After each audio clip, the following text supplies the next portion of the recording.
I'm attorney Nathan Hauser.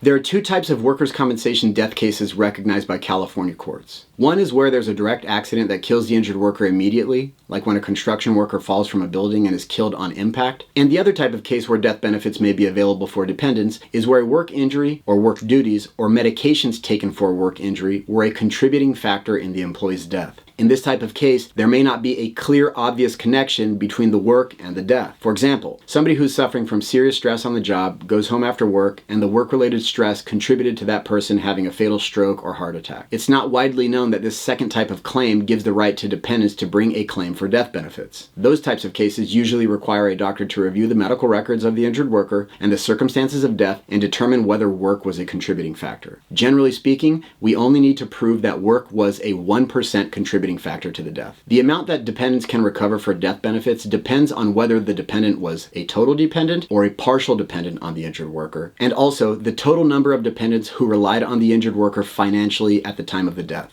As of 2023, for total dependents, the death benefits range from $250,000 for one total dependent to $320,000 for 3 or more total dependents. Total dependents are those who relied on the deceased employee for substantially all economic support. A total dependent does not need to be related to the deceased employee by blood or marriage. Total dependents can be the wife or husband of a deceased employee, a mother or father, a boyfriend or girlfriend, minor children, or even adult children of a deceased employee, or other members of the household who relied on the deceased employee for substantially all economic support.